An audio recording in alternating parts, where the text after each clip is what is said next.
Welcome to the League of Extremely Ordinary Sitting Around Reading Magazines, gentlemen. Hey, man, this show is all about comics. That's what we're doing.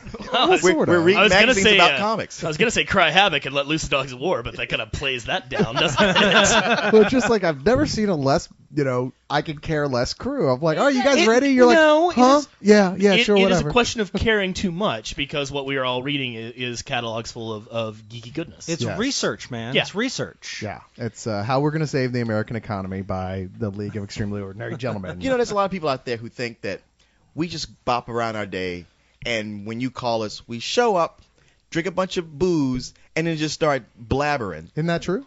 Well, yeah. However, every so often we need to read up so we actually know what we're talking about. And which is especially helpful this week, since Yes. this was one of these wow, it looks like we're going to have a totally free week to record in, and then it didn't turn out that way. No, So it's like, it shit, didn't. we actually have to do it the next day after we realized that. So it's like, well, no planning time. It's the magical world of improv, Leog. And we're going to spend this, Leog, talking about nothing but improvisational comedy. No, we're not. Leon, you go first. I can't think of anything. Oh, that Drew Carey. Whose line is it, anyway? Yeah, those guys never had any of those routines already set up ahead of time. Wait, are you saying it was staged in some way? Oh, I don't know if I'd go as far as staged. I'm just saying you have a bag of The routines. next thing you're going to tell me is that they script reality shows. Good Lord. Or that Drew Carey isn't monstrously talented. I don't believe it. Well, he's monstrous. I'll give you that. Hey, I like Drew Carey. Yeah, he's all right. He's a really good guy. He's all right. Hey, man. A little bit too much of a soccer fan, but all right. Yeah, I can don't let get that the go. sports thing with anybody, but you know what? I'm smart enough to go, hey, that's my problem, not theirs. So When not just anybody could fill Bob Barker's shoes. You got to give him credit for that. okay, that did admittedly come to me as a bit of a surprise. Is he starting to harass? Does he have to harass a lot more women now just to stay in character? Or? No, but he's personally got to neuter a whole bunch of puppies. Oh. Snippity snip. Well, this week I did pull out a couple things for us to talk about. I think Leon had a couple topics, and Well, I maybe figure we everybody just else talk does about too. new things coming up. I mean, Well- there's a bunch of things happening in comics now that we haven't been talking about current things. Just kind of scanning ahead to see what's coming up at the beginning of the next year. And free for all for anybody to talk about things they've been into or air their grievances.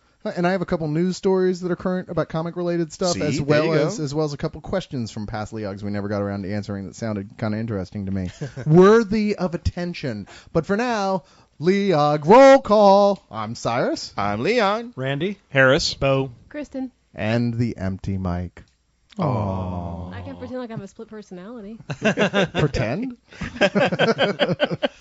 I mean, yes. Yeah. Sure, it's Kristen, right? Kristen, just lean in. Just lean into the other mic. Ixnay every now on and the Ibblesay. then. Just lean into the other mic every now and then and say, "Shut the fuck up, Grant." We'll pretend Jason's here. I will Although fight Grant's not you. here, so That's true. We got no Jason or Grant. That's weird. It feels almost creepy. Yeah, I wonder but- where the two of them went together. Well, we've got Harris, which is kind of like a great combination of the two. Yeah, he is kind of the ultimate skull. All the snark and all of the ass beating. Exactly. It's like a streamlined version. No, Oh, he's look. the Leog Super Scroll. It's true.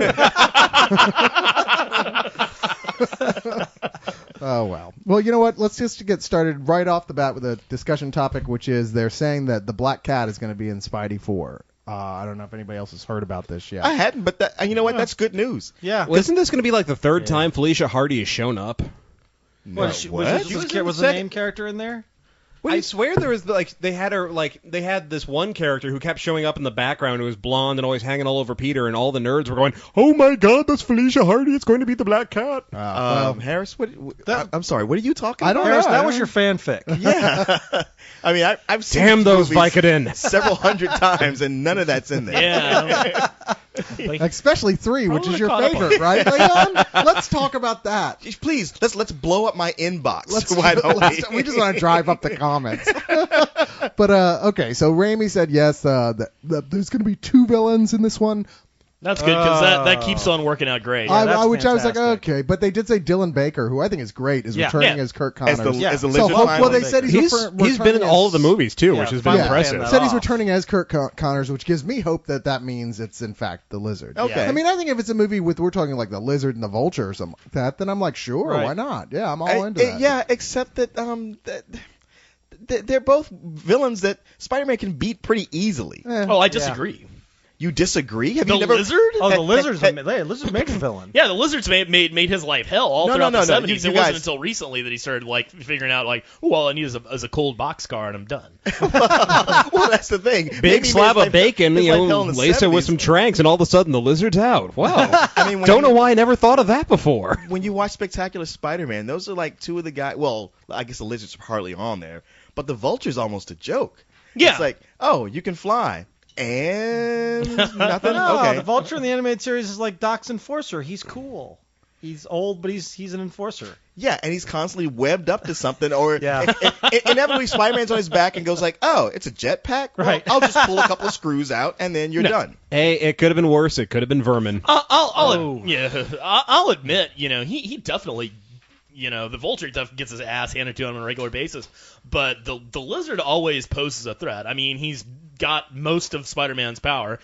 He just doesn't have the brains. Well, the Spider-Man And- movies at this point should be doing the James Bond method of like, Right. let's see the first 10 minutes of this movie is like the end of another Spider-Man comic Yeah, book run yeah, where he's yeah, sure. yeah. handily beating the crap out Just- of a wrecking yeah, ball. that's- Open it with villain. him beating the Yeah. lizard's ass. Yeah. Or That's all open you with see. him beating Or not the Mysterio. lizard. Yeah, Mysterio. Or Rhino, or one of the cool villains who you don't want to do sustained. Yeah. And then move on. Yeah. I more than anything, I know it won't happen, but I wish they would just do the other storyline. I think that's such a great story, and I think it's so cinematic.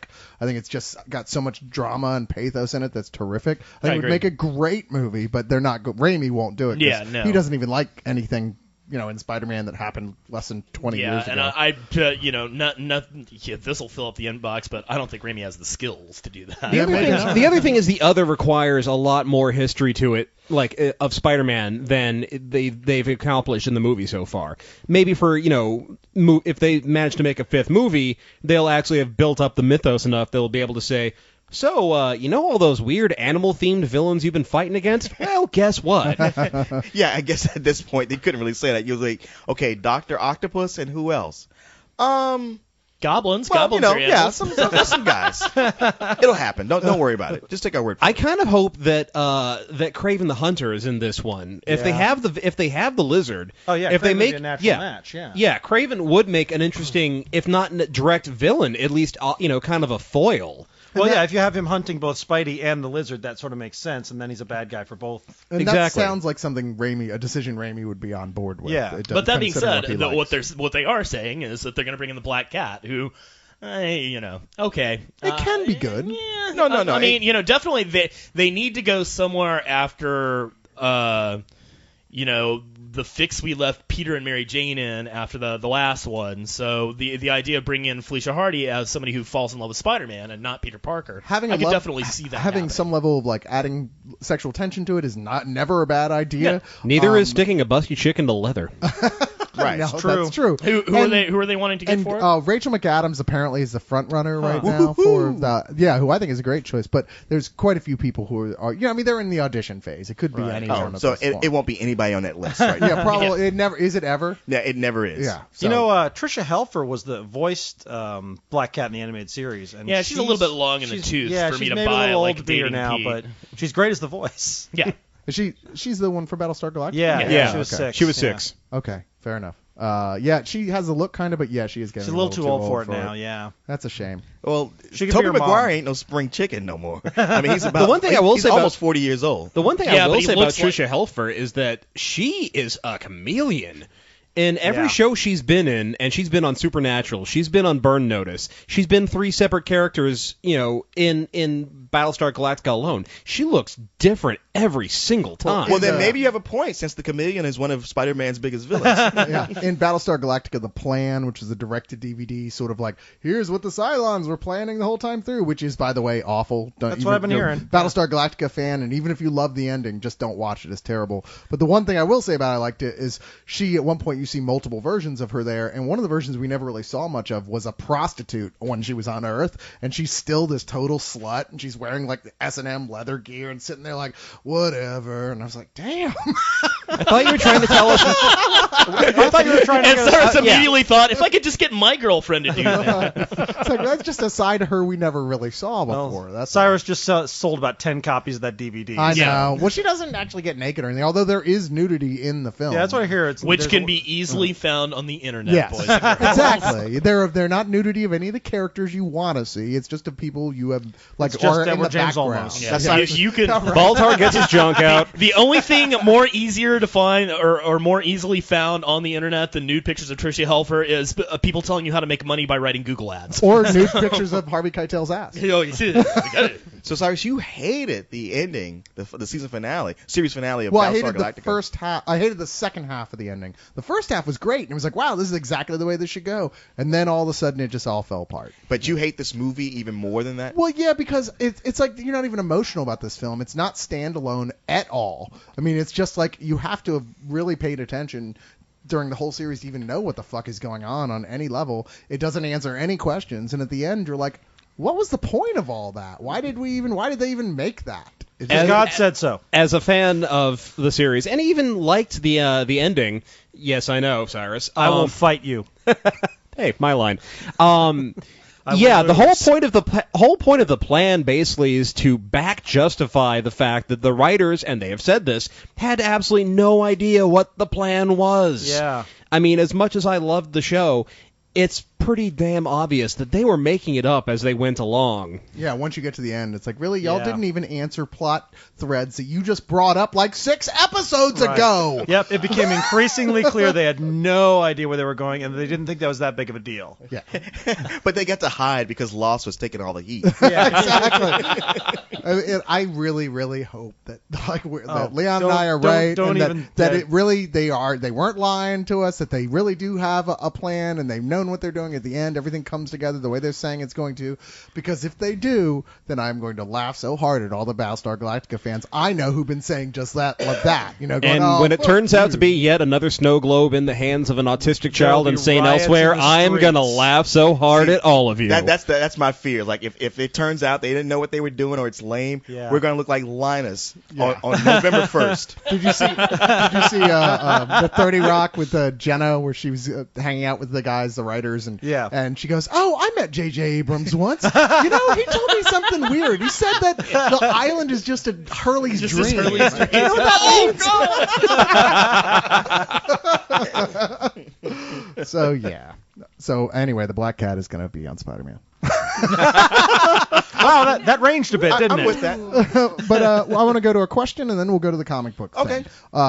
Canadian guy says, what's the league's favorite director's cut of a film, and what's your least favorite? And I think I can say right off the bat, Blade Runner is clearly, I think the front runner for best director's cut, and the worst for me is Donnie Darko. I mean, that's like, Oh, really? Director's cut is terrible. I've Is, only ever is it seen like it, Southland actually. Tales terrible? No, I mean, nothing is Southland Tales terrible except for Southland Tales. But True. no, it over-explains everything, and it just starts getting kind of boring. Okay. You're like, No, wow, this was like perfect the way Interestingly, it was. that's the only version I've seen is the director's cut, Really? and I really loved it. But Yeah, I did too. because I didn't compare it to the other version. I mean, it's Yeah. still okay movie. It's just Yeah. like as an example of something that you think of a director's cut, you Right. think, well, this should be better, and it actually decreases the quality of the thing. Right. Yeah.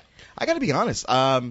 With the exception of Blade Runner, which is to me the best and only answer, most director's cuts I've seen, I don't really like much at all. I mean, I was like, wow, the studio kind of knew better when to come in here. One that's on the line for me is James Cameron's The Abyss. Yeah, The Abyss, okay. where I think you I see. think we've had this discussion definitely. Maybe so. Where Yeah. you Go see the like watching the movie and it just kind of cuts off at one point. You're like, hey, this is a bad place to cut this, and Right. didn't explain a lot.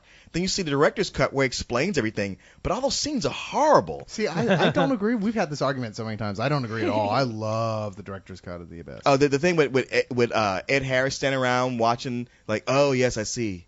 Oh, you guys are right. We're total assholes. Oh, okay, yeah. But to be fair, they were right. And to be fair, that's how Ed Harris reacts to everything. Still going. The one director I find odd because he seems to have the most consistently good director's cuts is Ridley Scott. Because, I mean, to start with Blade Runner, obviously, but also Kingdom of Heaven. Oh, I've not seen the director's cut, but it's one of those films no one even saw the original, and it was so good. Yeah, it was. I love that movie. I've heard the director's cut is one of those films that, like, oh yeah, you like the original, you'll Harris, love. I'm glad to hear you say that because I've only heard it from Carlisle. I know. And Carlisle and I both love the original, but he goes on and on about the director's cut. However, he was the same guy who said, like, okay, you might not like the Daredevil movie like it is, but if you see the director's cut, it's going to completely change your mind. And I saw the director's at first I only merely wished death upon the director. Now I really want to kill him myself. Now it should be torture. Actually, yeah, but Ridley Scott's definitely a great point to make. I actually really like the director's cut of Alien that's on the special edition DVD. Oh, yeah. I like both of the versions, but it's just really it's a little more seamless. The flow works a lot better, and they're not so much worried about like You're right. tripping around the monster, and works really well for me. God. Trying to remember what I was going to say. And No, did you say Alien or Aliens? Alien. I've seen the director's cut for Aliens, where it explains so much more. Yeah. And watching it at home on DVD, where there wasn't so much of a time factor, I thought, okay, this works. I will say I'm not a fan per se of director's cuts, but I will say I love extended editions. I'm a big fan of those, and there are certain things that have been put together. One of my favorites is the extended edition of Dune, which they kind of pieced together some footage, and they made it flow a little bit better along the lines of the novel. Because they said, this just isn't long enough. Really, well, yeah, exactly. And the extended edition is way long, but we need more Sting in a leather diaper. I love the Lord of the Rings extended editions, and granted, I would never want to sit through them in the theaters because my bladder would explode. Oh my God! Wait, but if you guys will sit here for 8 hours, I bet you'll sit for 16 too, won't you? Well, I remember when the work print of Apocalypse Now slipped out, and it's like 9 hours long. And I knew people who were like, "Oh yeah, I went and picked up the bootleg of the work print. I sat and watched it last night." You mean crazy? All day? You're still watching it as we're having this conversation. I own Apocalypse Now Redux, and that's too long. And that's not, I think that's like right around 3 hours, maybe. I'm not even sure. Yeah, I mean the working cut isn't actually any of the actors. It's not Martin Sheen. It is just Francis Ford Coppola reading out loud Heart of Darkness. And when you're done watching it, you feel like you were Francis Ford Coppola on that set. Does anybody have any good examples of really bad director's cuts? Wow, I guess that's a big no. Oh, I'm sorry. I blew my wad with Daredevil already. Yeah. I mean, most of them, I can't think of anything that's just screaming into my mind because most of them don't add all that much. It's just like, we tweaked the shots a little here, there, and the other place. We added a little digital, hoodoo here, and it's just like, big deal. It's still the same movie I saw in the theaters for all intents and purposes. 9 out of 10 of them have like 4 minutes added. Yeah, exactly. Like, really? I rebought it for this? About the most you could. The only one that comes to mind, and I don't know if you really want to get technical and call it like the director's cut, are the remastered Star Wars, not the prequels, the original trilogy. Which there are things I like, and there are things I absolutely can't. I mean, the Battle of the Death Star looks, 500 times better. It just does. I love all the cleanup. I love they took out all the scratches just like flawlessly. Right. And the grain. But if they had left it at that instead of yeah. having like redone the CG, so instead of having the gorgeous model-based CG, which was model-based special effects, which was ahead of its time and literally revolutionary, you've got all these plasticine-looking things flying around and blowing up, and it loses a lot of the physicality. I think really he wanted people to get used to that before the prequels came out, to get it in their head, like accept this in the Star Wars universe, and I did not accept it. I thought there was one scene from those that I actually thought worked with the CG ad, and it was the Han Solo chasing after the stormtroopers. He's chasing after 2, and then he comes upon the group, and then turns around and runs. It was funny in the original. It's funnier when there's like 400 stormtroopers. Actually, I actually thought it was funnier. I mean, there are Really? bits, Because then it's just ripping off Indiana Jones, it seems like. there are Yeah, bits I here can and see there that. where it's like they did stuff like filling in things like that to make it feel like it has a little more atmosphere. There's a lot of stuff in Mos Eisley where they just added a little bit more background that actually worked for me. I was like, okay, I like that. But there's stuff that you just can't believe anyone was bullheaded enough to think was a Right. good idea, Yeah. like re-editing in the Jabba and Han talking in A New Hope. And it looks like somebody has Han Solo on like a little popsicle stick and Yes. they just jump him up on the screen when Yeah. he steps over his tail. Yeah, it really You guys, It's horrible. It's a basic tenet of life. To get something, you got to give something up. Let's just say it now. Greedo shooting first. Do we have to? Yeah, I mean, I'm not saying I would still rather George Lucas had disappeared somewhere before he ever made the prequels or fixed them. But there are occasional things in there that I don't hate. Yeah, no, But in general, I wish it never happened. And it's funny. The one that they did the least on was Empire Strikes Back, and there's a reason for that. I've been really annoyed lately when I can't remember what it was. Maybe it was Crystal Skull, but in one of the extras was something George Lucas was walking around with a Han shot first T-shirt on, and you're like, no. wow, the Douche. unbelievable douchiness of you doing that at this You know, point. if time machines are ever built, the first thing that nerds will do will go back and kill him before he can. Yeah, he better be worried because At nerds are the midnight, ones I who are will going to kill build time time- machines. Exactly. The very people who are most likely to invent a time machine are going are the to very use it on cast George of Lucas. people in the society that want to hurt you. I don't know. Technology seems to be driven by either the military or the porn industry. True. That's very Hey true. guys, How do everything you like porns- about the internet because of porn. How do porn stars feel about Star Wars? I think it's an important we should tackle that on the next Leog. Let's get some porn stars in Somebody here. go, this movie would be so much better if Savannah was still alive. Exactly. Man, if I could just go smack the coke out of Haley Page's hand. I just found that out recently. That was so sad. She's so hot. Who's this now? Haley Page. She's a porn star. I just, Did she I always die thought she was from hot. a- Yeah, she died from like a coke overdose. I don't think they ever found any reasons. It was Did they? it was like but she was like dating a scumbag Yeah. and leading the porn star lifestyle basically, Pretty which much. can lead to death. Yeah. But wait a minute. Or Porn marrying stars an are MMA goddesses. fighter. They can choose whoever they want. Why would they pick a scumbag? Why did they pick porn in the first place? Yes, you would think a girl with the well-founded foundation of Basically, a girl who decided her career path was, I needed to take as many dicks as humanly possible and then add 2, is not going to be making the best decisions in life. You take that back. Haley was a saint. Sylvia Saint. Oh! Nicely done, sir. Nicely Thank you. done. Thank you. Leon, let me turn this over to you at this point. Not because you want to talk about porn stars, but because you want to talk about the upcoming comics. Well, yeah, I was looking through previews, looking at all the stuff that's coming up, and I wanted to get an idea of what's coming up at the first of the year. Now, Randy, you being a retailer, you're going to know better than everybody. I mean, I got to peruse. I got to give a cursory glance over previews, and I see like the big thing at Marvel is going to be the Siege, where okay, the whole Dark Reign Osborn thing, enough is enough. We're bringing back the big three, Captain America, Thor, and Iron Man, Right. to kind of set shit right. Right. And over at DC with Blackest Night, just more of the same thing. Yeah. I was kind of like disappointed. Like I looked to see, okay, what books are. I don't like to look ahead, but I'm like, what books are coming up in 3 months? What's going to be happening with Blackest Night? And it's just like, oh, it's just more of the same. But Well, the thing is, Blackest Night, I do worry it might run a little long, but we're halfway into it now, and people are still loving it. So I actually don't think it's going to be too bad for it to be running a little long. The Siege, weirdly, and I may be on the other side of things for most people, but the Siege, I'd be excited about the Avengers getting back together if Bendis wasn't writing it, but I don't trust him to put them back together. I don't trust him to do it right. I trust him to be whiny and complainy about and then talk about how awesome they are without them actually doing anything to show that they're that awesome. oh, so you have been reading New Avengers? No, I've actually never read a full issue of New Avengers. Are you serious? And then there's going to be 20 issues that take place in the Savage Land for no good reason. Yeah, I've skimmed through it, and every time I skim through it, I get to maybe 3 or 4 pages in, and there's something that makes me go, "Oh, fuck you, Bendis," and put it away. Oh, I actually like the book a lot. I mean, I've been can't- reading it from the I just beginning. can't stand it. And the banter between the characters, how well he understands the characters and have them interact with each other is what makes that book.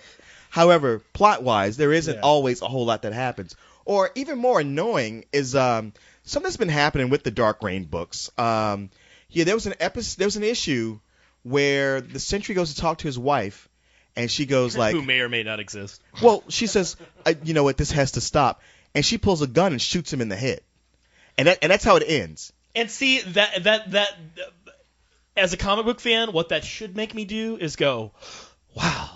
What it does make me do is go, God, really? Well, see, the only reason it made me go, wow, because I was like, wait, could this mean the Sentry's dead? We have to deal with They him finally anymore? kill this stupid fucking character. Yeah. But then the very next issue, the Dark Avengers are flying into something, and he calls, Osborn calls out, hey, Bob, I need you here. And he flies in like nothing happened. Yeah. And they don't address that at all. And, that's been a typical thing. Yeah. We're running the storyline through so many books, even within the same title, it drops its own continuity. Yeah. Oh, hell, they've done that already. They've done that with Wolverine meeting Scar, son of Hulk, twice for the first time. Yeah.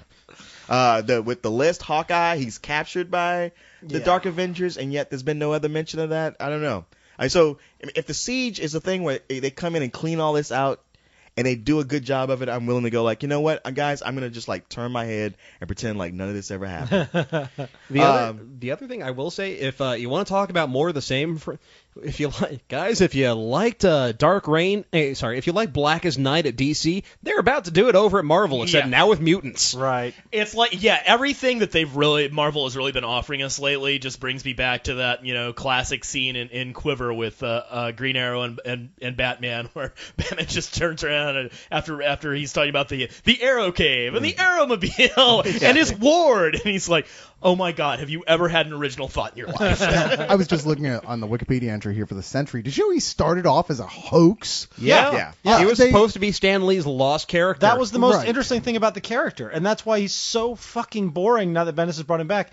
The whole insulting. the meta contextual thing was the interesting thing about him. Yeah, but that's kind of insulting, really, the way they've now sort of foisted him upon all comic books fans. Yeah. Like, no, you love the Sentry. Yeah. I really don't. No, you do. He's a major character in the Marvel. I don't care. Get rid of him. I mean, do you know anyone who likes a Sentry? No, not a single person. I don't get that. I'm Yeah, thinking Paul you know. Jenkins, and that's about it. Yeah. I don't know anyone that likes Mariah Carey yet. People are still buying her albums. fair enough, apparently. fair Wait, enough. is So, Mariah you know. Carey joining the Avengers post-Siege? Because that I would Yeah. read. To be fair, though, we don't hang around in the kind of circles with people who even like Mariah Carey's, compatriots, her peers, whereas we do hang out with the people who read comic books. Right. So. I Fair kind enough. of like Mariah Carey a little bit. She ain't so bad. Let's all point and laugh. That's worse. I'm sorry, the best thing about Mariah Carey was inspiring Eminem to do a diss song all about her and basically threaten to release the voicemail messages she left him. I did not know that. I But did then not again, I either. don't follow Mariah all that closely. You don't even follow Eminem either. No, I'm mildly interested in Eminem after what was the name of the mile? Funny People? No, the Mile, 8 Mile. Oh, 8 Mile. Which, I finally watched long after it came out and went, Oh, wow, you- this is actually pretty Oh, good. you didn't see it when we saw it? No. I Oh, did okay. not. No, I saw it maybe 2 years ago for the first time. Oh, I was okay. like, you know what? I got to admit, this is a pretty entertaining Yeah, little it is. film. And you almost have to see it to get half the spoof comedy that's come out since then, since they all parody it. Well, Well, okay, I thought- so now do you understand why we really hated Get Rich or Die Trying so bad? I guess so. I It's saw like, he's oh. a douche when he's like, "Yeah, Weird Al, you can cover my song," and then they started like production on video. He's like, "No, you can't do a video about it." Oh, yeah, he was Right. a I'm total like, really? douche for that. Dude, it's fucking Weird Al. He's gonna be around a lot longer than you, hun. No, your career's gonna be gone like in 5 minutes. Weird Al, he'll still be here. Didn't Weird Al just turn 50? Just Yeah, turned he 50 said a his few birthday like weeks 2 ago. weeks ago. And his Twitter is really entertaining, and he's constantly doing stuff just for the hell of it because it occurred to him that it'd be funny to do. Oh, did you see Really? the one about the grocery store where he fixed the grammar? Well, that's his big thing now. He brings his video camera with him, and he goes to places where he sees signs or stuff that have bad grammar, and he tapes up a little thing over them to fix the grammar, on, like street signs and everything. Dude, if he's driving around Fantastic. America doing that, he will always have something to do. There will It's never true. be a parody song again. he should come to the Spill comments walls. Why do you want to send him into a frothing coma? No, don't hurt Al. Don't hurt him that way. Yeah. If you really wanted to hurt him, you'd send him I Can Has Cheeseburger. Well, he's doing a cover of an Eminem song. He can probably stomach a lot of bad grammar. Something else I wanted to bring up is, as you guys know, I've been a big Punisher fan. which shocks me because before I was used to the '80s Punisher where they're really pushing the Punisher like they did Wolverine, and the two of them were the result. They were the two guys who made the Marvel Zombies of the '80s. But ever since Garth Ennis took over, Punisher's gone through this revamp, and I've even gotten back into the regular Punisher book, which I was like, hey, look, I don't read the Punisher with the white boots, with the majorette boots. That's the Marvel Universe Punisher. You're a cruel motherfucker. As opposed to all those realistic costume characters that you do read, motherfucker. Hey, they work within their universe, but this guy who's trying to be so I will have hard you know, bro. I mean, if you're representing the spirit of America, you can get away with red vinyl boots. But if you're off in fucking Mafia, folks, you need to come on. White fucking majorette boots, get the fuck out of here. I will have you know that the Brother Voodoo miniseries is documentary-like in its accuracy. But over the past few years, I've gotten back into the regular Punisher book, and it's been pretty good. Until the new thing they just did, where they decided, okay. You have described everything wrong with Marvel for like the past 5 years. Yeah. I was really enjoying it until this new thing. They gave him a cape? What? Oh, no. They gave him a cape. Much worse. Much worse. A baton. It's awesome. He fights Dark Wolverine, and somehow, even though he's been able to beat like the real Wolverine every time, the Dark Wolverine cuts him up into pieces. Wait, how? And what? And he dies? Or? Yeah. Oh yeah. Yeah. No. He cuts off his arms. He decapitates him. Cuts his torso in half. Dumps it all. Osborn and Hammer pick it all up, and the new book is going to be Franken-Castle, where they've stitched them together like Frankenstein. God, see, Like no, Frank Castle I / love this because it's Franken-Castle. insane, and I mean, I got to know that they got to think they know what they're doing. Like, they got to know how ridiculous. Oh, it is. yeah. What indication have they served No. you? Clearly, they all got together and Yeah. said, what do we have to do to get Leon to stop buying this book? I'm just like, I mean, how drunk were they when they came up with this idea? Is what I want to know. Probably even drunker when they decided, hey, you know what Wolverine really needs? A son. I'm really starting to picture Joe Quesada as just sitting in an office, like, wearing Kleenex boxes on his feet, fingernails haven't been clipped, just rolling some steel ball bearings around in his, and it's like, I know, we'll turn Frankenstein, we'll turn Punisher into Frankenstein's monster. It'll be genius. They'll love me for it. Wow, I don't even know what to say to that. I mean, I don't even read Punisher, but I'm like, now I'm even more determined not to read it. and the thing was, like, dumb. reading the editorial, they were like, no, with this thing we're going to do, it's the logical next step for this character. Well, him eventually dying horribly? Yeah. Sure. But it should that should be it. Come on. Like, okay, well, when they he finally first have it. started killing mafiosos, you knew somewhere deep inside you that he was going to end up as a reanimated corpse. Hey, he was already an angel once. That's It might as right. well take to the other extreme. Here's the thing I think. I think they basically were feeling, they were like, you know what? The real Punisher is in the Punisher Max. And we're relaunching that book. So with the Marvel Universe Punisher is kind of extraneous. What kind of fucked up shit can we do to him? How about if we chop him up and then have him turn to Franken-Castle? I love it. Give me Okay, another beer. So I'm curious. Done and done. I just don't know. Are they considered to be two different universes? The Yes. Max Yeah. and the Max regular? is Yeah, about in Max, he doesn't wear white boots, and he really does only fight mafia, It seems and there's to me no like superheroes the in it. regular Punisher has always seemed a little awkward in the primary Marvel Absolutely, universe. yeah. You're always like, okay, this is a little. Everyone kind of looks around like, why do we keep letting this guy go? Yeah, exactly. He's teaming up with Moon Knight and Spider-Man, and you're both like, wait, what? Yeah. So I mean, it almost seems like, you know what, guys, do kill him in the primary Yeah. universe. You can This just is why keep- I'm okay with it. Yeah. It makes a certain amount of sense. It's funny you have a picture up there from Warzone, because I remember there was a time when they had him, I want to say they had him gargle with acid, or he took some injections to turn his skin dark brown, so he was like black for a while. And as ridiculous as that was, Wait, so it was like Invisible Punisher by Richard Wright? no, we were like gonna say he Ted was Danson African was American. playing it. Yeah. Like, oh, I'm gonna go undercover as African American, Right. And he teamed up with Cage because, you Yeah. know. All white I'll- people need to do to fool other black people into thinking they're black is dye their skin. We immediately go, Yeah, wow, you're no, a black man. you've seen Silver Streak, haven't you? I mean, look at his hair. Clearly, he'd be mistaken for Indian, if nothing else. But I always thought that was like the height of ridiculousness. But no, they've surpassed that. No. Wow, that's depressing to me. It really is. What else you got? Oh, I don't know. I thought I'd let Randy take the helm after this. Oh, I don't know. I kind of like where you're going with all this, but Marvel's doing a lot of these. It's weird. They're doing these mini events. They've decided not to do big events. They're doing tons of them. And I think that it's like they're trying to avoid the event fatigue. They think people are tired of the big 7-part miniseries. And to counter it, they're doing 4 times as many events but shorter, and I think that might be the wrong way to go. Dude, I totally agree with you. Looking through previews, Yeah. I'm like, okay, there's not a big event, but everything's a 4 or 5 issue miniseries. Right. There's about 40 of them that are coming out. And it all Yeah. winds up looking inconsequential. Yeah, You're like, wait a minute, exactly. There's 4 big events, and they're all going on, and they're not interacting with each other, so they can't be that important to continuity. Yeah, I mean, like most of those miniseries, I don't Yeah. buy. Like Fall of the Hulks? I don't know what the Fall of the Hulks is about. I have no idea. And I'm ordering the damn thing for my store. I have no idea what that book's about.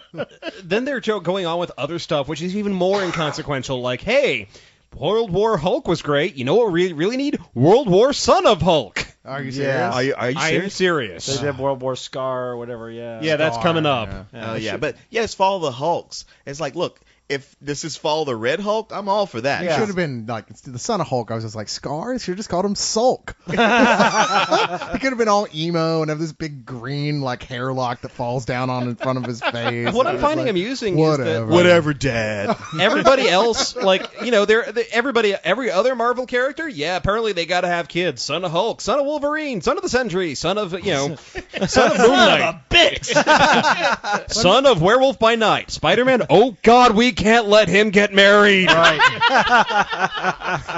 We don't want to see Oh, these there people you have go. children. We want to see these characters make children. Okay, That's their new line, the porn line. Marvel like X-Max or Yeah. something. It seems to me in general like Marvel's Marvel the sex men. Marvel didn't really know what it's doing past Civil War.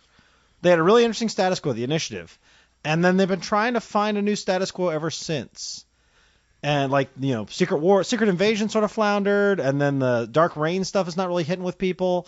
And I think Siege is maybe closer to what people want, which is the characters back together again after they want the payoff to Civil War, which is all the characters kiss and make up. Yeah, I want to see and Norman Osborn put And Norman into Osborn gets the his ass ground kicked. forever and ever. Yeah. I'm just done with him as a character at this point. Yeah, I think everybody is. Yeah, Nobody I wants don't- to see Norman Osborn Well, win. they took him to a point that was like so past. I mean, they asked us to believe something that was just so ridiculous, Right. and we're willing to go along with it for now. But we're like, you know what? Yeah. Then when this wraps up, this better be it for Yeah. him. That's as far and as dumb as you can take that character. I mean, it's one thing Yeah. when you said, "Oh no, he had children with Gwen Stacy secretly." We forgot to mention that when we were like. What? what? I mean, J. Michael Straczynski, usually I'll give you the benefit of the doubt, but even he now is like, yeah, I don't remember ever writing that. No, I think that's another case where Joe Quesada was like, hey, you know what we need to see? We need to see the Green Goblin's O face. Will you please just leave that poor girl alone? She died. It was sad. Leave her alone. Like I said, just kill Norman Osborn, be done with it. Yep. That's enough for that character. He should give him 20 years from now. I don't care what you do, but for until then, let's end Dark Reign by firmly disintegrating him in a little pile of dust in a museum somewhere, and that should be it. I'm going to skip back over to questions, and then we'll come back again. Question from David, who says, while it's great that so many films based on comic books have been released in recent years, do you think that it may become so lucrative that comics will begin to be written for the sole intent of being turned into a film? And do you think there is a trend now to keep making things bigger and better so studios have the excuse to one day turn it into a movie? Go for it, Bo. Yeah. I really hate to pop any kind of innocent bubble you might be existing in right now, but everything that is printed on the face of the planet that isn't a technical manual is written for the sole purpose of having a movie made about it, because that's how writers make money. And anything that's coming out of Marvel or DC these days, they're gonna eye it like that. That being said, I mean, no, I don't think it's going to affect the writing any more than it always has. You know, I don't know. That's awful cynical. What about the TV options? TV options. Hey, you don't get all forget kinds of animation. tie-in. Yeah. Video games could be Video games and toys. I mean, it's absolutely true that Warner Brothers is, you know, they own DC Comics, and they would have dropped them a long time ago Yeah. because they're kind of a money-losing operation, except for the fact they supply them with so much money-making intellectual property. Right. I mean, it's the whole reason Disney bought Marvel. I mean, yeah, sure, Marvel makes some money, but they don't make Disney money. No. But they can make Disney more Right. Disney Oh, yeah. money. Well, it's it's not the comics themselves that are making the money. Yeah, there's a lot of people reading them in whatever form or buying the reprints used or whatever it is. It's not that. It's the TV shows and the movies and the video games and the action figures and all that Right. stuff. All that other stuff that's building up to be this giant lucrative properties. Besides that being said, I mean, if you're writing a good movie, then hey, fucking make a comic book out of it. I got no problem with that at all. vice versa. That's where a lot of comics came from. I mean, 30 Days of Night was a failed film project that Steve Niles basically turned into a comic book and then resold as a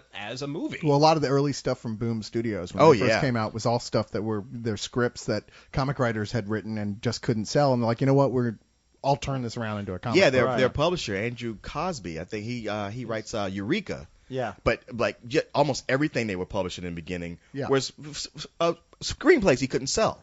Right. Yeah. Well, a lot of what Boom does, and they sometimes get a little prickly about this because people take it as a negative, but they do a lot of stuff where basically it's a miniseries that they can then pitch as a TV series. And a Exactly. movie. I don't see anything wrong with that. You know what?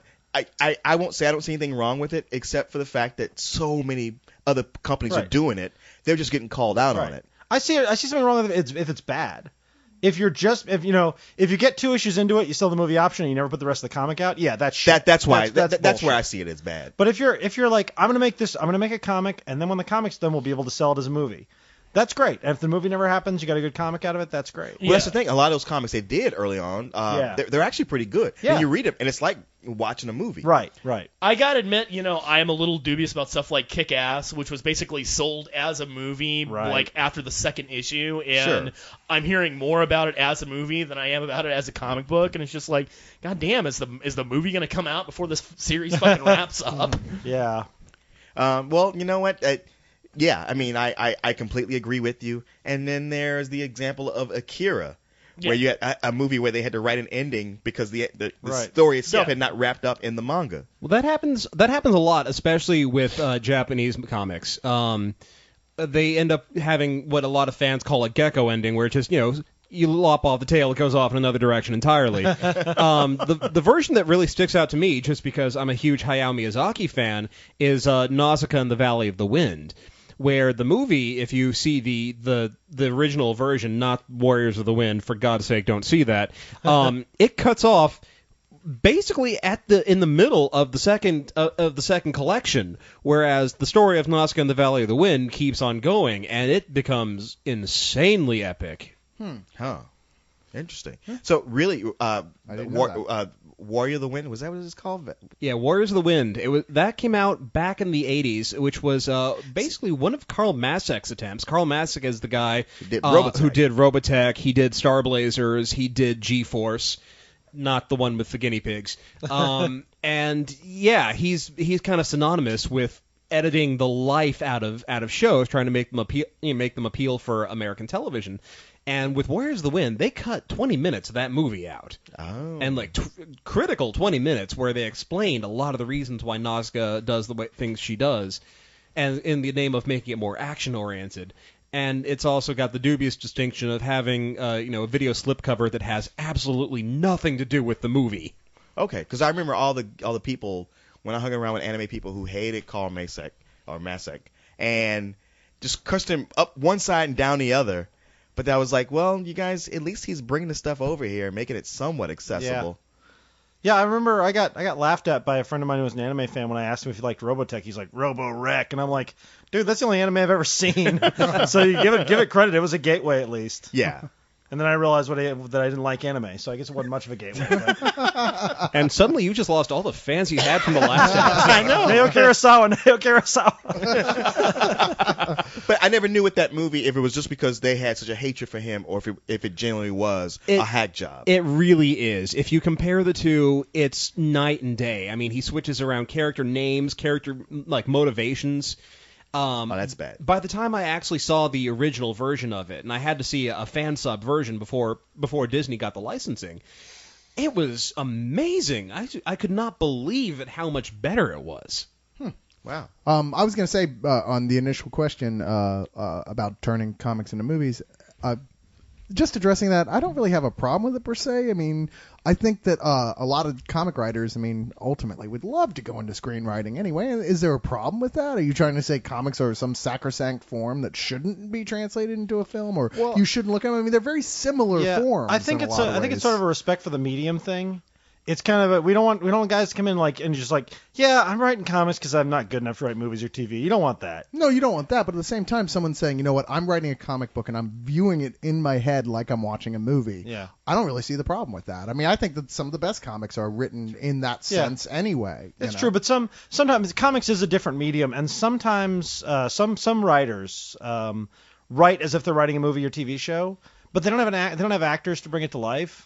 And so it'll be a lot more lifeless than it would be if it was a TV show or a movie. Whereas I think someone who writes a comic as a comic, somebody like a Mark Waid or one of those guys, their dialogue's going to flow better because they're not picturing Eliza Dushku saying it. Yeah, but on the other hand, I mean, Jeff Johns and Mark Waid both came out of writing for television. Yeah, or those Brian guys, K. Vaughan. Those guys who clearly are definitely not writing. At the risk of pointing out the obvious, so did Jeff Loeb. Yeah. I'll say Grant Morrison, one of those guys isn't thinking like movies because, in one punch, one guy has said a paragraph and a half of dialogue. You're like, so it all ties back to the Illuminati and that time in 1864 when dude, just hit him already. Well, I got to say, Kevin Smith made me gun shy. Because when he came in from movies, I'm going to write comics now. It's like, great, dude. I'm going to write 8 issues, and then I'm going to be too busy to do this. Right. I never got around to reading his Daredevil run right before Bendis started. Was that even any good? And you know what? Yeah. It's the kind of thing where once Frank Miller left, Daredevil was shit for so long that Kevin Smith's issues were fantastic in comparison. Because it was better than anything else. Yeah. But then Bendis comes on and you're like, oh, Smith sucked. Yeah, exactly. It's like, wow, dude, you came along to kill Karen Page, and then you took off. Yeah. Wow. Okay, fair enough. Just wondering. Okay, I want to go to a news story, and then we'll go back to comics again. All right. Well, this is comics anyway, but Sergeant Rock movie to be set in the future. Rick Law sent me a link to this, and I wouldn't even read it. I'm almost tempted to celebrate it just because I love getting in Rick. It's poking. It's never going to happen. Hey, there already was Sergeant Rock in space, so it's not like it's the first time they've done this. Come on, what? Sergeant Rock is the one movie that you're gonna be able to take your fucking dad to go see, and you're gonna fuck it up. Thanks a lot, comics. I couldn't care less. Yeah. That's where I come from. I'm like, okay, just make a good movie. I don't give a shit. I'm actually probably one of the few big Sergeant Rock fans in here. It's just like, dude, that's like setting the fucking Dirty Dozen.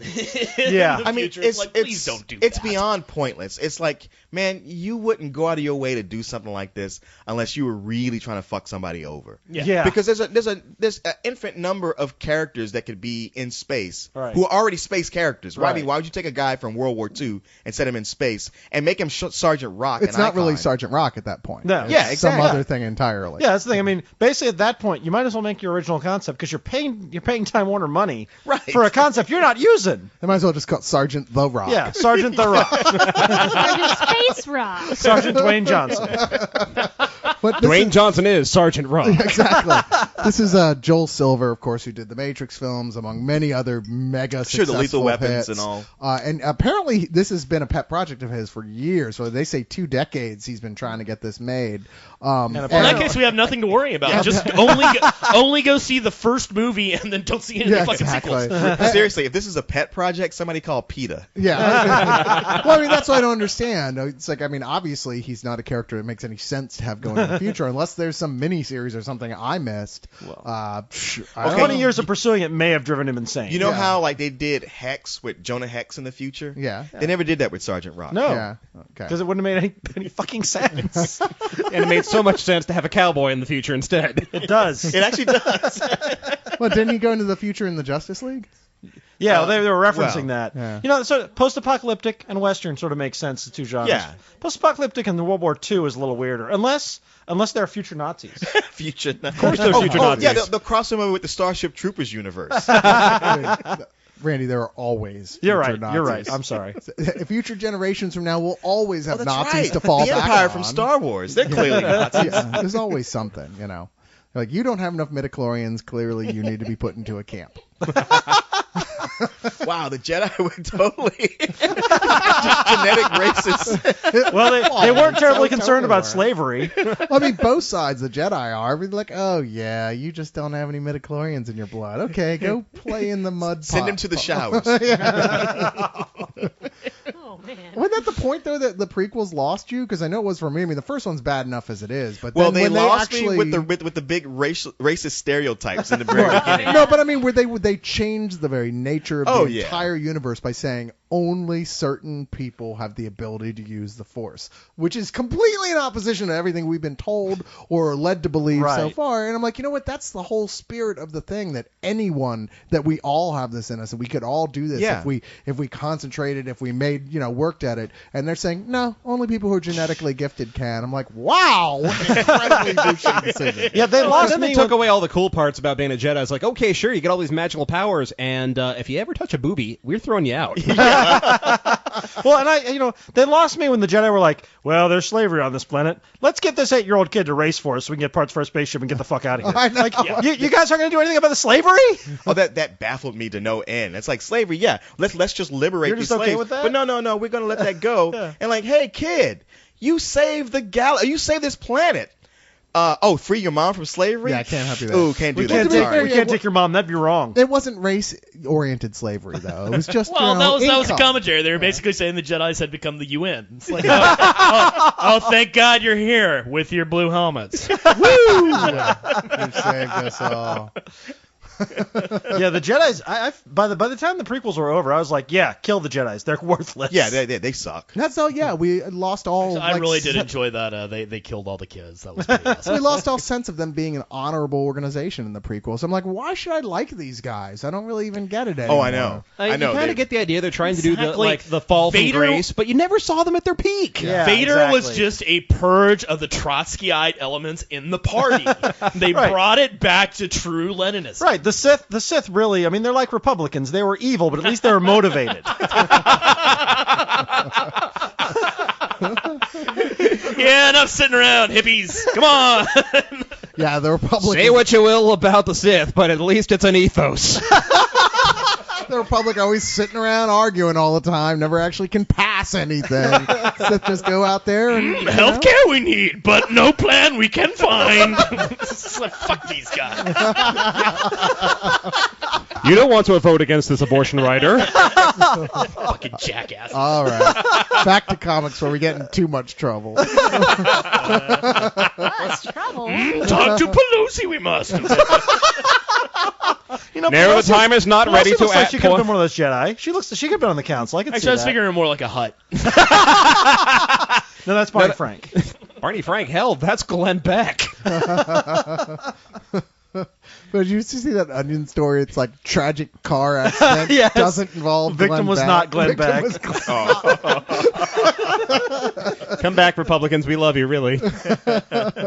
Or don't. All right, so what other comics coming up do we have to discuss here? You two. So I got one, and this maybe you guys are gonna laugh at me about this, but I'm actually excited. They're doing an Aliens versus Predator, which I know they've done these before, but it's the original writer. Did who you just say excited and I Alien am, versus I Predator am. in the same sentence? Because Aliens versus Predator, before it was a shitty action movie franchise, the actual comic series they did originally by I think Randy Stradley. Yeah, was Randy actually really Dark Horse good. Comics. They had like a woman who was a human woman who basically became a predator. Essentially, she went and hunted with them, and by necessity became a member of their tribe.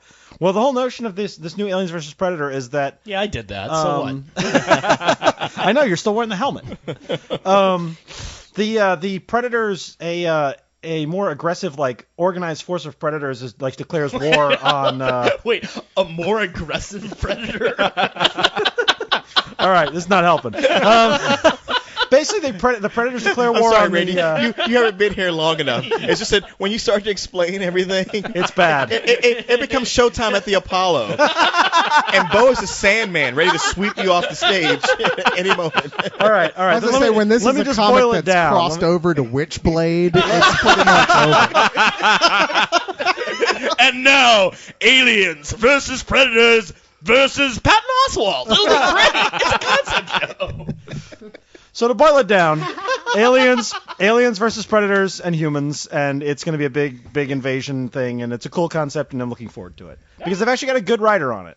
Who's writing? It's Randy Stradley, the guy who did the only good Aliens vs. Predator thing I've ever read. All right, then. So I expect that to be good. I haven't seen that guy's name on anything in years. Well, he's been getting an editorial or something at Dark Horse. He's been there for a while. Yeah, no, he was there from the very inception of Dark He's Horse. been injecting heroin into his eyeball since that stupid fucking movie came No, out. that's Grant where he's been. Morrison. Say the only Aliens versus Predator thing I ever liked was that short film with Batman. You remember that? What was the name of that? Dead End. Dead End, Batman yeah, Dead Dead End. End, yeah. That was awesome. You know, Yeah, the best part about that was casting Boner from Family Ties as the Joker. I wound up with a copy of Batman vs. Predator, like 2 or something like that, and I was like, okay, whatever, I'll read it. My favorite part of the whole thing was there's a helicopter or space or some thing that flies taking off, and the sound effect for it was shroom. Which you had to be on to enjoy that comic. Pretty much. Enough said. It's funny. I don't know if that was the first of those Batman versus Predator series or the second one. It had to be the first one. But it's funny because that's like one of those comics. It's kind of a blow off and it's not part of any continuity. But it really defines Batman because when he first encounters the Predator beats the shit out of him. Yeah. And he kind of goes back home and goes like, okay, I see how it is. It creates this whole suit of armor so that the next time he's like, yeah, motherfucker, what about now? and like that's Batman right there. It sums it up completely. Of course, it also ends with one of the worst puns. As he's sitting there with a Louisville Slugger in his hand, yeah, you know how I am? Smack! I'm Batman. They used to call me Crazy Joe, and now they can call me Batman. Of course, they always called me Batman, but I like saying that because Morgan Freeman was so cool. Predator's like, hey, he's got wood. Wah, wah, wah. Well, if we're talking bad puns. You can't expect me not to contribute. All right, you guys. Who else has been digging through comics and got new stories and new stuff to talk Okay, about? I've got some new subject they want to discuss. Kristen, you haven't I'm still- led anything here so far. What are you excited about? I just caught up to speed on Fables. I finished volume 12 the other night. Good lord, So- 12 volumes? Yeah, Man, yeah. So I am way behind. The last I read was like I guess number 5 and 6 that Bo loaned me. You gotta keep reading them. Well, we never got a chance to even talk they're about so Fables good. during the Vertigo episode. Vertigo. Why don't you all take a minute to talk about Fables? This is a good time to do it too, because they just started the Cinderella miniseries, which is right. awesome. Right, written by an Austenite, by the way. Oh, right on. Yep. Matt Sturgis? No, it's Chris Roberson, I want to say. Roberson's writing that? Yeah. Mhm. Oh, man, I love that guy. Yeah. Very well written. Yeah, so the Cinderella miniseries. And Cinderella and Fables, I think you guys did talk about on the Vertigo podcast, is in fact awesome. Yes. She's a super spy, Yeah, which is just great. well, I think- Really? Yeah, she goes to it's basically James Bond done with the Fables universe. She goes to Frau Totenkinder to get all of her gadgets. Yeah. Frau Totenkinder. It's Come on, there's got to cute. be a double entendre in there somewhere. I mean, we're talking James Bond. No, it's all the characters. It's just they've made her into a super spy. In this case, Frau Totenkinder is the witch from the Hansel and Gretel. from Yeah. Hansel and Gretel, but really from A lot of A the few evil. other Anytime ones. there was an didn't, evil yeah, witch. if there was an evil witch and they didn't name her specifically, like her. Baba Yaga, no, it's Frau Totenkinder. Yeah. Okay, so it's not Baba Yaga. It's, No, Baba Yaga is actually someone else, but anytime there was an evil witch in a story and they didn't name the witch, it was pretty much Frau Totenkinder. Yeah. Okay. But I think primarily they definitely associate with Hansel and Gretel. Hansel and Gretel is very above- much clearly her. yeah, Wait a above minute. So any does this mean she's the same witch from Snow White and Sleeping Beauty? I don't think. No, because in no. Snow White and Sleeping No. Beauty, both of those were named. There wasn't even a witch in Sleeping Beauty. Originally, it was a fairy. Right. And in Snow White, it was her mother. it was Or her her stepmother. stepmother. okay. Right. All right, fair so enough. it's I think yeah. I think it's more smaller fairy tales and that kind of thing. But Hansel and Gretel is definitely the big one. That she's Yeah. that Yeah, witch. they definitely- Yeah, especially anything that involves killing children, because that is functionally how she kept for generations, centuries. She Yeah. would Well, sacrifice let's children. not get too far Yeah, into it. yeah. Right, right, We don't we'll want give to away too spoil it much. 'cause Starting to blow it a little bit. yeah. But it's so well written because what he does is he leaves enough like breadcrumbs and is to be like, okay, here's the story, but now I've left all these other storylines I left open. Now I can come back and cross all these paths we didn't touch on before. And so like he has so much to draw on, Bill Willingham. To Sweet. write more and more and more stuff. And what I think really cool is he's using all these public domain characters that already have past, already have a history. So when you go in, you're like, well, I know Snow White, and I know the Big Bad Wolf, and I know all these. So what is he gonna do with them? So he doesn't have to give you a backstory to any of these people. You've already got it. Genius. At first I was a little standoffish about it. I was like, man, you're just doing Sandman, but instead of taking characters from myth, you're taking characters from storybooks and kind of expanding them into, like what if they were real and they were really around. But he does such a fantastic job of it. Hey. Well, it's the same with the League of Extraordinary Gentlemen. Yeah, that's true. Well, and Sandman was more about sort of bigger like themes and the power of literature and all that kind of thing. Whereas Fables is almost straight action adventure romance and sometimes kind of hard-boiled detective stuff. Yeah. It's much more straightforward, which I think makes it much more approachable. You don't have to be a literary nerd to like Fables at all. That's very true. And I do like although it helps. I do like the aspect of all these stories ended with they all lived happily ever after. Well, they didn't because so and so got divorced and so and Right. And I like that too because you're like, well, if you live forever, no, I don't think the prince and the princess. Well, one of the things I did like about Fables is that Willingham, I've always been a fan of his work, and when I first started reading it, I was noticing there was a lot of darkness in it. Like nobody ever ended happy, and I kept worrying about the Fables much characters. Like Bill Willingham himself. That really bad things were going to happen, and Fables actually has a few up notes for its main characters. Yeah. Like good things can happen to them. They're not always going to get horrible. And I think that's a big thing. That's what kept me on Fables when I sort of dropped off Walking Dead. I got to tell you, that's one of the reasons that I've stopped reading Marvel lately. It's just like, God, man, you're like, everybody's so fucking miserable. Can somebody fucking win once in a while? Come you on. got to let them win once in a while or else it's just misery. Yeah. Well, no, things will turn around for Dead. Oh, wait, no. What do you mean? He's got a good job. He's leading a bunch of ninjas. I mean, that's true. Yeah. He's probably he's probably dating a really nice girl right now that something horrible, horrible, Bullseye just killed her. is going to happen to. It's funny because things are looking up for Daredevil by comparison. Yeah. How his life has been for the last 5 years. I always say, you know what? Just date Elektra again. She can't be killed. That's right. I mean, sure, she's a crazy assassin, but she can give you ninja herpes. Just so that you know. But true, you cannot get rid of those things. You can't even find them. But back to Fables. What's sad is like Randy's here saying such great things about Bill Willingham, and he won't hear any of that. He'll find like the one negative thing Randy said and go like, yeah, that's why I hate that guy. As long as I've known Randy, he's never said anything but praise for Willingham and his works. And apparently at some point long ago, said something taken out of context. Or I'm saying nothing but nice things, so I hope I don't get on his. Right. I've been a big fan of his from the beginning. I've never said anything bad about him except you really should relax about Randy. That's going to get and that got you on the shit list forever. And boy, that guy can write porn. He writes really good porn. You should check out Ironwood. Yeah. Sadly, not really a pun in the title. Okay, well, let's go real quick. Unless y'all had something else you want to say about Fables. Read it. Read it. Read it. And even read Fables, don't read Jack. I like Jack. I like Jack of Fables. I like Jack for a few. Okay, I only read like Jack peaks and valleys, and one of the things that kind of keeps it off kilter is the fact that the nominal star Jack is a jackass. He's a complete dick. And sometimes they go a little too far with that and make it off-putting, but it crests and valleys for me. Lately I've been really liking it. It'll get a little fecund and then it'll get a little crappy and then it'll come back. It's fun to read. Best in small doses. Yeah, well, it's fun to read The Scoundrel, but after a little while, you start feeling like, wait a minute, this guy's a dick. Yeah, I mean, I love unlikable characters. Yeah. However, they have to have something special. Like they have to have a really good wit or be funny or ever so often show some side of them that's like, hey, the guy's not really that bad. Have a really interesting and mysterious backstory. Yeah. Yes. Like John Constantine. Well, I haven't gotten to any of the Jack of Fables spin-off yet, but all the stories within Fables, they're very form letter. Hey, Jack's going to try this crazy scheme to get rich, and it's not going to work, and he's going to get in trouble, and there's a bunch of these stories, and it's very form letter, like, oh, Jack's up to no good again, he's going to get caught. So I'm hoping when I read the spin-off series that they do something more. That's kind of what I felt like the series was, too.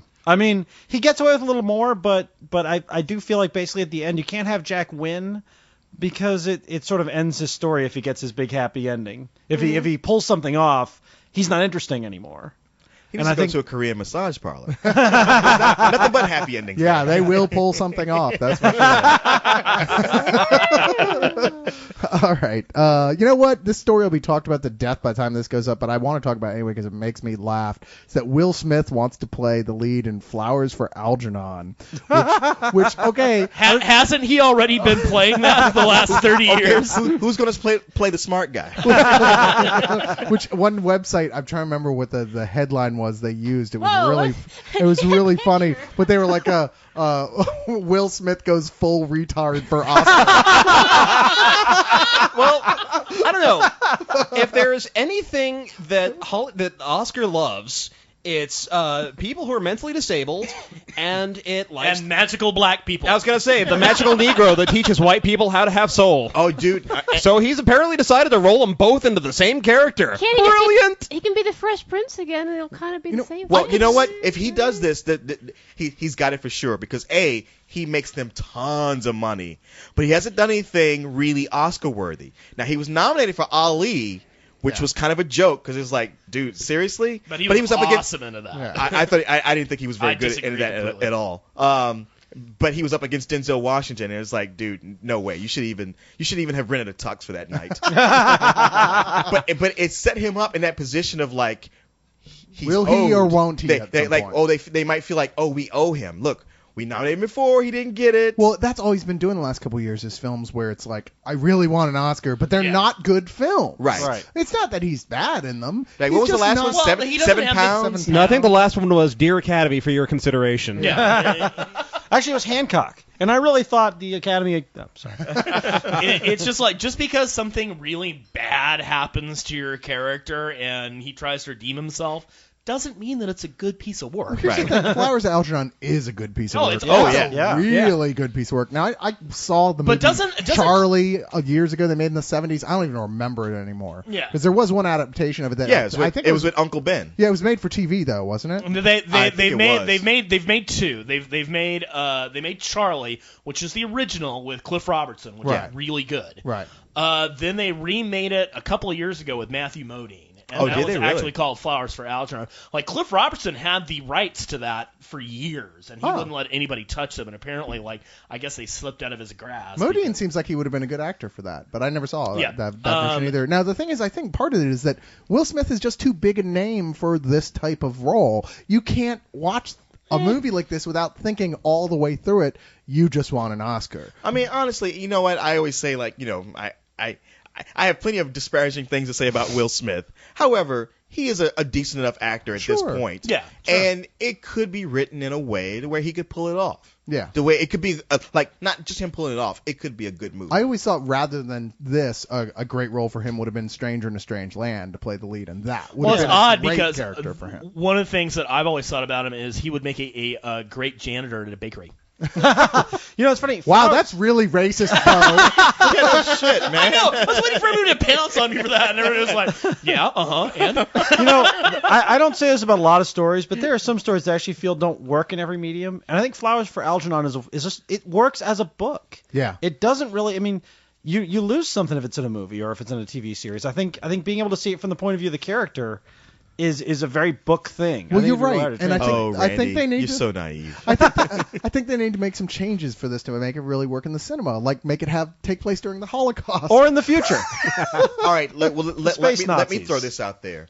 Cloudy with a Chance of Meatballs. yeah. You know, a very simple children's picture book almost. I mean, it's, you know, the more words than the usual picture book, but still, that's what it is. And it's Book and book. What is book? how do you expand this to an hour and a half, almost 2-hour movie? And damn if they didn't not only expand it, but they kicked ass with it. Yeah. Yeah. So it kind of opens It the can door be like, done. look, It can be done. It can be done. And if Flowers with Algernon has Mr. T in it, I will go watch that bitch. And also, the thing. it has a talking monkey. If they announced that Spike Jones was attached to Flowers for Algernon, or like Michel Charlie Gondry. Kaufman, but they announced, or Michel Gondry, they announced Will Smith. I'm like, fuck that, leave it in a book, leave it as a book. Well, the only good news about this, as far as I'm concerned at this point, is that they've pretty much announced that Will Smith and Spielberg's adaptation of Old Boy is now dead. Oh, good. I'm actually kind of disappointed because it wasn't going to be a remake of the movie. Right. The movie was originally based off of a manga series by the same name, which was completely different. I'm sorry, Jalfred. I didn't. I mean, damn it! I found my niche and I'm going to milk it. But Chan Wook, you've already won over your anime fans here, so don't keep pushing. But yeah, Park Chan Wook changed the hell out of the series, and it's a good series. I mean, it's granted no Monster 20th Century Boys, but it was actually good and very interesting. Completely different. I was kind of curious to see how Spielberg would do it, and obviously change the ending so it all ended happily. With space aliens, probably. Yes. Or the Holocaust. You never know. It is Spielberg. Well, Spielberg is past his, everything has to have a happy ending. yeah, he phase. is. But the thing is, he doesn't do dark endings all that good a lot of the time either. Come on, the man gave Schindler's List a happy ending, for Christ's sake. And they all lived happily ever after. We went to color. Everybody's hanging out in Jerusalem. Hey, it's all worked out. There's a big musical number with all these emaciated Jews. Rodney Dangerfield comes in. They all hop on a train and it's okay. We'll just take over Hollywood from now on. All right, we're all going to Miami. Hey, everybody, we're going to get laid. Oh, you guys are going to hell. I'm already there, my friend. I'm already there. Got a letter from Kimura Triangle, who we love. Who's yeah. great. Yeah, I haven't read anything by her in a while. Been a while. It says, as I sit here, buried up to my neck in readings and essays at university, I once again that would explain it. Yeah, I once again seek solace in the League to keep me going in these trying times. I'd like to hear about some of the League members' greatest tales of yore from their days in college/university, either school-related or otherwise. Oh, good lord. And it seems like we always come back to those stories, or maybe it's just me. Well, some of us peaked a little early, it seems. Cyrus, for you, those stories are flashbacks. This is true. You watch my eyes start to go everywhere. Those stories and start with, so my friends and I took a whole lot of LSD. I go back to start school that way. every 5 years. I was going to say, you're still in school. Yeah. All his stories you heard recorded here on the Leon podcast. Yeah, pretty much. I don't know. I mean, it seems like more often than not for me, those stories are contextual. It's like, oh, this reminds me of a story when only because those are the only times I can remember those stories. All right, I was downtown. I was on about 4 hits of blotter acid, which was probably more the equivalent of 8 hits because it was really, really strong double dip stuff. Were you in Barstow when it finally took half?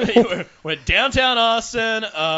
We all finally realized that we are way too messed up to be anywhere near this many people with noisemakers. So we're walking back to my friend's car. This car comes barreling down the alley, comes within a hair's breadth of hitting him. He actually does a Hondo roll across the hood of the car.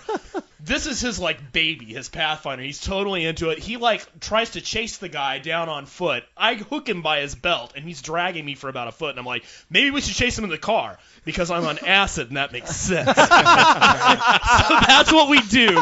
We get into this huge fucking downtown Austin car chase. We're going the wrong way down 6th Street, and the only thing I can think of at this moment is wow, the lights are really fucking awesome. We've got about 4 punk rock girls going out of their minds in the back seat. We chase the guy out down through Clarksville, which is this little neighborhood off the entertainment district.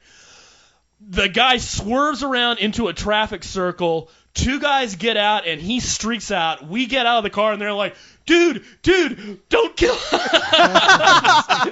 And I look over and say, it's me. I'm wearing a leather jacket. My eyes are as big as saucers. I've got a devil lock hanging down to my chin, Misfit style devil lock. So you already look like the we devil. look like killers. Yeah. My friend Will is probably nearing 7 foot tall. And then there's my friend Obo, who's got a razor thin mohawk that's purple, black, and green. So I imagine we look a little scary to these guys. And they just tell us, they're like, dude, we caught this ride from this guy downtown, or from this guy like near downtown. He was gonna drive us downtown, and he must have been like some old perv or something, because he freaked out and like went on a rampage, and like that's why he was in the neighborhood. And we were on enough drugs that made sense. We were like, fuck it, let's just go home. Yeah, and then we had to leave to go to class. Exactly. Then I went home, and then I went to my freshman English class at Rio Grande ACC campus. My eyes still swirling and seeing hieroglyphics everywhere. Yeah. Luckily, it was freshman English class. Luckily it was freshman English class, so who cares? Yeah. Sadly, I don't know. Sadly, none of mine are quite that drug-fueled, so... I was gonna say, I'm not going after that. But there was one point when I was taking summer courses, because that was about the only way I was going to graduate in time. So, of all the people of my friends who were still there was me, my girlfriend at the time, her best friend, her other friend, Michelle, and Michelle's gay boyfriend, Pete. And in his defense, no one knew that he was gay at the time, up to and including Pete. Although you would have thought the frosted blonde hair and earrings would have been a bit of a clue. So he's just a big George Michaels fan. Yeah. So we were all on the in the swing club, and wasn't a clue right there. If I do say so myself, we were all pretty good dancers, and we found out Good Lord. It just gets worse. Harris, is there something we should know about you? So later at the Erasure concert, oh no, just wait. I'm kissing Pete, and he says, I think I'm gay. And I was like, your tongue really tastes like cock. You know the way you can fuck your best friend in the ass and it doesn't mean anything? Well, as long as you say no homo at the end. But so it all starts off after we've been somewhat drunk that day, and Amy and her friends, Michelle, look through the paper and find, hey, there's this, veterans of World War II swing dance going on down in Schenectady. Let's all go. And at the time, it just seemed like, well, we got nothing else to do. Why not? So then someone, I forget who, I'm going to guess it was Pete, said, hey, we should dress up for this. Well, yeah, we're going to a dance. No, we should dress in period. Okay, sure, why not? So my grand idea for doing this, I should say, they were all obsessed with Newsies. And swing kids, gee, wonder where that came from. I decided, you know what, hell with it, I'm just going to Old Navy, khakis, button-down shirt, some suspenders, I'm good. The girls raided every single thrift shop in a 20-mile radius. Oh. They were going for actual period. But the one who put us all to shame... was Pete, of course. Of course, because he decided to go to the Army-Navy surplus store and showed up as we're getting ready to drive a half hour to this place in a Marine dress uniform. Oh, boy. That uniform was used for dirty purposes, I guarantee you. So we get there, and it is literally veterans of World War II. We are the youngest people there by a factor of 50. Are we talking about like actual military uniform or like Village People version? Actual military uniform. Okay. And he looked fabulous. He had hot pants on with his military coat. Now, like I said, we are the youngest people there, and we're dancing up a storm. And the next thing as we're looking around, because we're like, hey, where did Michelle and Pete go? And they're standing in the corner talking with other people about the war. Oh, boy. Because they all thought he was actually in the military, never mind the frosted blonde hair and earrings. Did they think he got taken by the cocoon aliens? What? No, he's talking about having been in Desert Storm. Oh, okay. Oh, boy. And then, as I'm watching, a couple of the folks are starting to put two and two together that he was never in the military, and this is a big joke to him, and they're starting to get a little pissed. Yeah, well, luckily they latched on to come on ass first, who they kicked his ass out of there for the same thing. So we basically had to grab him. It's like, hey, Pete, come over here. What? No, I'm talking to my new friend. No, follow me. Kind of go up to the girls. Okay, girls, run to the car. Yeah. What? No. Don't ask questions. Run. We're wearing out our welcome at a place filled with Marines. Exactly. Yeah. Go. These are people who actually know how to kill us, and at this point really have legal reason to do so. Don't really have much of a sense of humor about people imitating military folk. No. It's funny how that works. Yeah, go figure. And again, they all thought this was a good idea at the time. Oops. Well, Pete was like, hey, don't ask, don't tell, you know. We had to run out of this old abandoned air base with the army of the geriatric dead following us, screaming. Oh, boy. That's a good one. No drugs, though, huh? Sadly, no. Would have made it more acceptable. I was going to say, that story could only have gone up with the introduction of psychedelics. You guys, did you have a story of your own? I'm not going after that. Are you fucking kidding me? Yeah, I got no wild You stories didn't do like anything? What did you do during Seriously, college? like, Did you study? It wasn't until my second year of, I mean, what I went to was like, trade school. It wasn't even like college. It was art school, Art Institute, which is a 2-year, deal. But it wasn't until I was halfway through that I started drinking and doing stuff. Sure. Well, there was no limit on the, you didn't have to just say stuff from your first 2 years. It could have happened in the second 2. Well, I probably the most interesting thing that happened to me was, I don't know if anybody here is old enough to know what EST is. EST? EST, yeah. I've seen Yeah. stripes. That's Earhart sensitivity training for you boys and girls. out And there. it was all with small letters. But my anatomy teacher was really into it, and another guy in the class.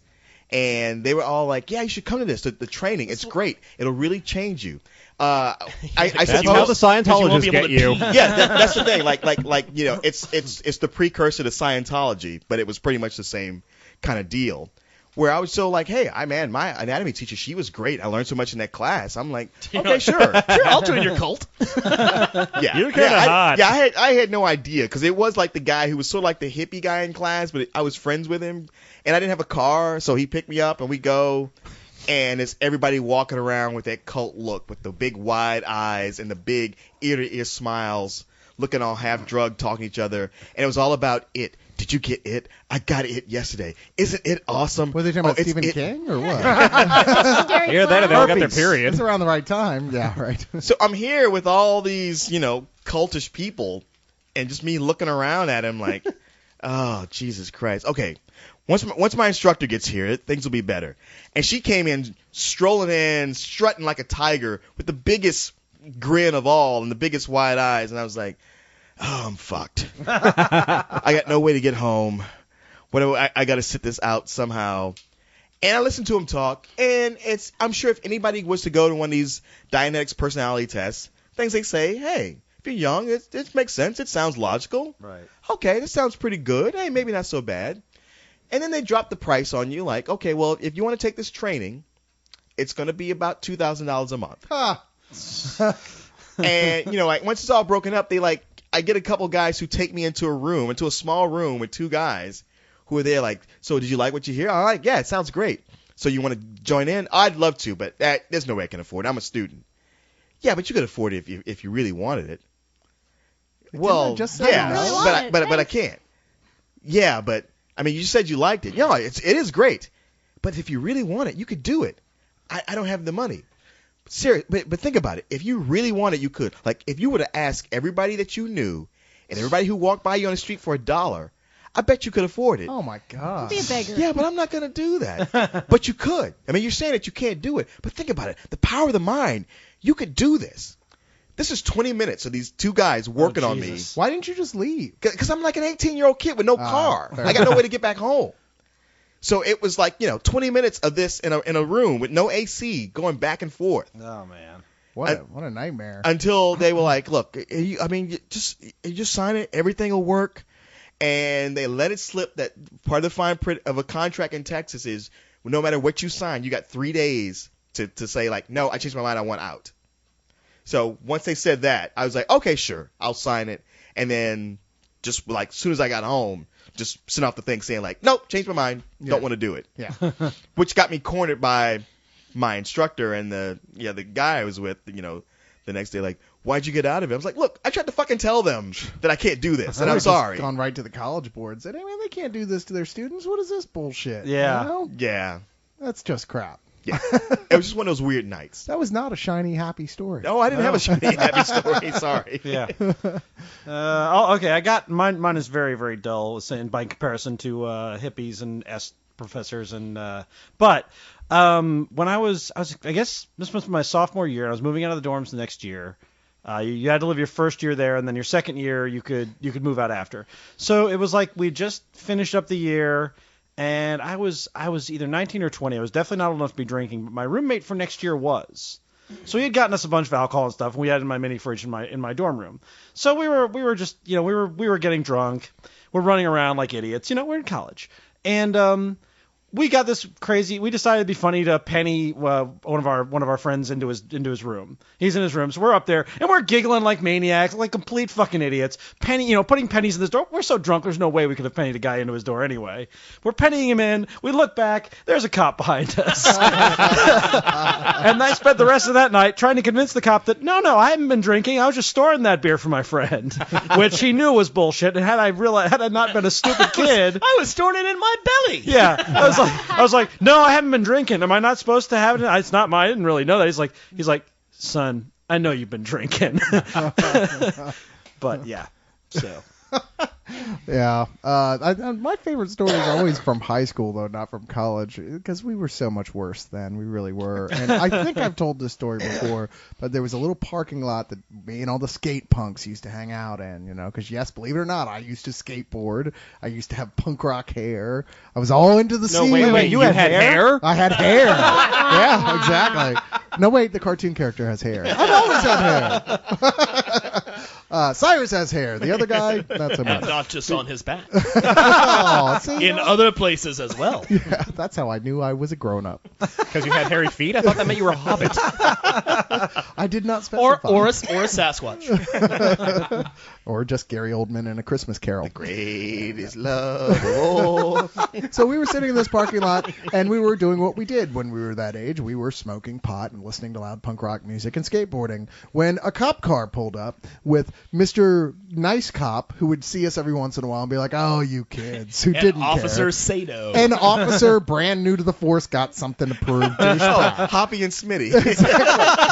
So they up out of the car, or one of them, the new guy is like, where are you doing? Oh, it's like, I know you kids are smoking pot. He's got his gun drawn and everything. We're like, what the fuck? So we're just like kind of sitting there like not really laughing because this guy's scaring us. Yeah. And he finds... Which is really hard when you're stoned. Yeah. And he finds a TM that somebody, I don't even know whose it was, but somebody had it as a Tote Master, right? Which is like the toughest bong they made, water pipe, whatever. I mean, it was indestructible and guaranteed for life. Yeah, the Army used Here it. at GM, we know how clumsy you are when you're stoned. Yeah. Well, no, I mean, it was It's really true. thick acrylic. They're really high quality bongs. I don't think they make them anymore. I'm not We entirely called sure. it the Dago Bong. So he decided he was going to prove something, and he starts bashing it against the wall right after giving us a brief lecture on the evils of pot. And of course, nothing happens. So he just keeps bashing it on the wall, and at that point we're laughing. Yeah. The other cop is laughing. And this guy is turning red, and there's not really anything he could do because he couldn't find anything else but that one thing, and no one was owning up as to whose it was. Right. So finally, after bashing on the wall like 20, 30 times, he finally puts it underneath his car and drives over where it does indeed snap. And, at that point, I'm sure whoever it was like, okay, that was totally worth it. I wonder if that cop is currently telling that story from a different point of From a view. different- Like, God, I was a fucking idiot when I first got on the force. I hope so. He learned his lesson. Yeah. Kristen, did you have a crazy story? Mine are camp stories because I was One about time One time as in square as band you could be in high school. I Yes, wasn't one going to be time the one to at go summer there. One time in art camp, I put a paintbrush with the... Ew. I went to summer camp on a 40,000 acre ranch, and it was an actual working ranch. And the last year I was there, my best friend finally convinced me, after years of working on me, to smoke pot. So, and mind you, I was hardcore straight laced like before this. So, we had these boys that were working on the ranch from Austria. Barely a word of English between the two of them. And there was no one else their age at the ranch, so they'd come out of summer camp, come hang out with us. And they were the nicest guys, but damn if I had no word they were saying. And they tried their damnedest to speak English. So one night, my friend Jesse's like, we're going to climb a tower. It's like 11 o'clock at night. All the kids... Yeah, we really want to rock up with you. They were cute. The kids... I smoked some of this. It really fucked me out. Both actually kind of got it. The kids are all in bed. So Jesse's like, dude, let's go climb a tower. I'm like, okay, that sounds like fun. So we get our harnesses. We climb this 40-foot climbing tower in the middle of the night. And then he's like, I got this joint, man. Let's smoke this joint. And I'm like, all right, on top of this 40-foot climbing tower. Well, needless to say, that sounded like a good idea at the time, but now we're stuck on top of this tower, baked as anything. But for some strange reason, I could understand every word the Austrians are saying. It was like putting a babblefish in your ear. I'm like, I know what you guys are saying I know exactly now. what you're talking about. I took ecstasy in Mexico, and I can understand Spanish.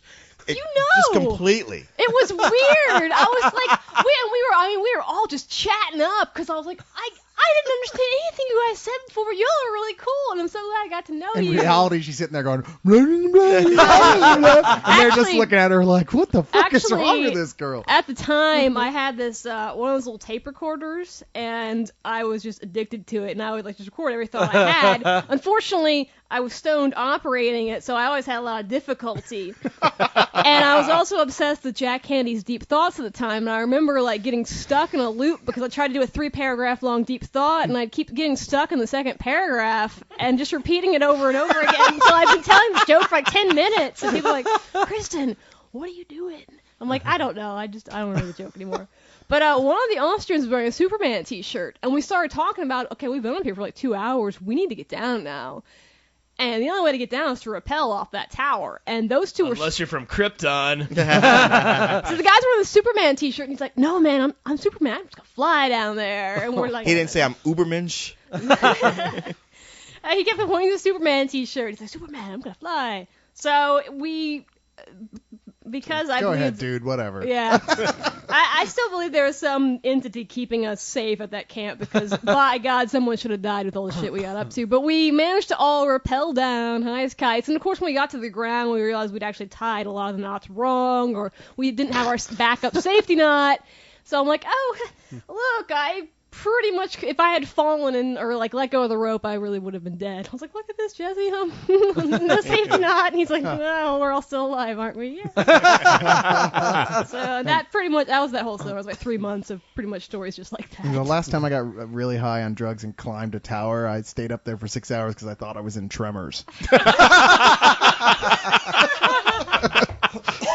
Right, strangely enough, the dad from that sitcom was there. So Michael Gross. Yeah, Michael Gross says, "Hey, what are you doing here?" It's like, I took a bunch of acid.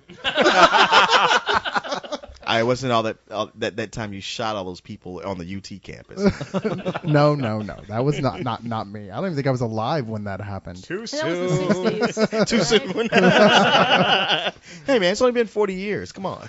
Life in Chartreuse has a question. Hey League, long-time listener, first-time asker. I was just wondering what some movies are, if any, you guys have cosplayed for / dressed up for when you went to see them, or if you guys never dressed up, what are some crazy creative costumes you've seen at movie premieres?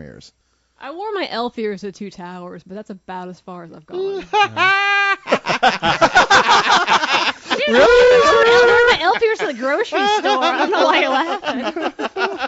That really gets to you like that? Well, what circles have you been hanging out in? Hi, do you remember me? My name's Kristen, and we met a few months ago. I don't think I did, but maybe I just don't remember. No, I didn't dress. I actually, surprisingly, giving my affinity for dressing up, I've never actually dressed up for the sole purpose of seeing a movie, but I did, whilst the prequels were coming out, take great joy in going by the people waiting in line that were dressed up in costume and yelling out, "Picard sucks!" Well, it just drove them crazy. Because they don't even know what to say to that. It's Star Wars, not Star Trek. Get it right. In that same vein, I was like, ha ha, and then I'd go home and read comic books.